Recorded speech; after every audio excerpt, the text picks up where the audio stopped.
for about the last 17 years, I've done cancer support work. And I work at end of life with families in their homes. And I do support groups for people newly diagnosed with cancers. And that grew out of my own cancer, which I know you'll get into.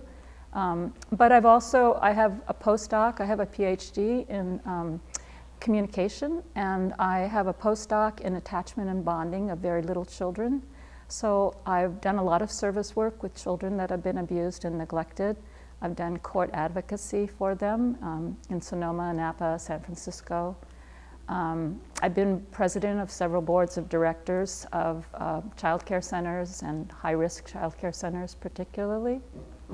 Probably the way I dealt with my cancer in the first month that I was diagnosed is I poured myself into gardening. I think people thought I was a bit crazy because I was weeding and pruning and digging and you know, I just was burying myself in activity. That's probably a trend that I have. And then I guess the second thing I was doing was educating. I went to Barnes and Noble, and I don't even know it's Barnes and Noble now. I can't think of what the books, Copperfield's, I guess.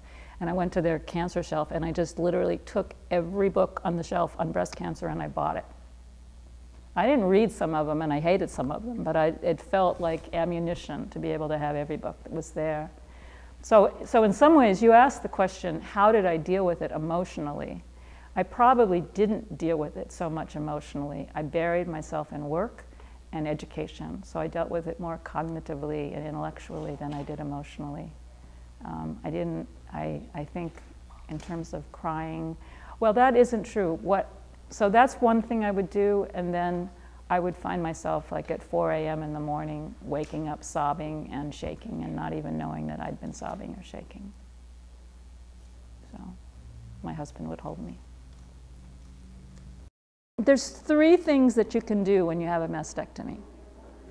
One is nothing, which is what I chose to do, and I'll tell you why. One is they now have pretty amazing procedures, especially if you're heavy, especially if you have like a big belly. This is really wonderful. You get this tummy tuck, where they take nerves and things from other part of your body and bloodstream, and they take fat tissue and they create a breast that is your particular tissue. And then they kind of tattoo a nipple onto it. And once the scars clear, it looks and feels much like your own body. It's quite amazing. When I was going through this, it was just very infancy, and it was not a good procedure. The other is they do the same thing that women who get silicone or water implants to have larger breasts, they make one of those and they put that inside and do the same thing. I chose not to do that because I was a very active martial artist, and if I did what used to be called a tram, it would be years and years before my muscles would be able to come back to do my martial arts. And if I did the water or silicone, I would feel that I could burst it or do something if I was tumbling and rolling. So I chose, most people my age would have not chosen that. A lot of older women choose it because it's probably less painful and traumatic. But I made the decision to do it so that I could do my sports. Well, you've already heard one. Check your breasts regularly, no matter how young you are or no matter how much you think you're safe. And that's the girls checking their own, guys. This is not an invitation.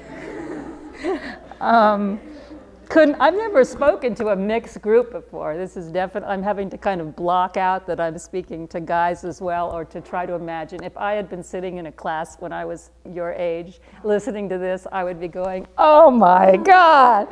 I would be running for the hills. I blush just thinking about it. So that's one advice. 2, if you have mothers or aunts or grandmothers or friends that you know ever get breast cancer, listen. You don't have to talk, you don't have to know, you don't have to have advice. Just listen. And if they don't want to talk and they want to do things like me with garden, pick up a spade and garden with them. don't necessarily, you know, and I think your generation is probably a little different than mine. I grew up where everyone did die from most cancers, and everyone went through horrible treatments that made them really sick. And that isn't necessarily the true now. So one piece of advice is if you know someone that has cancer, don't freak out, you know. You can get educated. Some are worse than others. They're staged, 1, 2, 3, 4. Some are different, but don't freak out. So check, listen, don't freak out. Is there any other ones? I'm trying to think of advice for the young men in the audience. Again, it would probably for a long time be your mothers or your grandmothers or your aunts or your uncles. You know, again, listen. They're probably not going to be talking to you. Play with your brothers or sisters or nephews or nieces. I needed a lot of help with my kids. It was really good to have other young people around. So that would be an amazing piece of advice, is just help out and know you're doing an amazing job. Hi, my name is Anna. Hi, my name is Butter.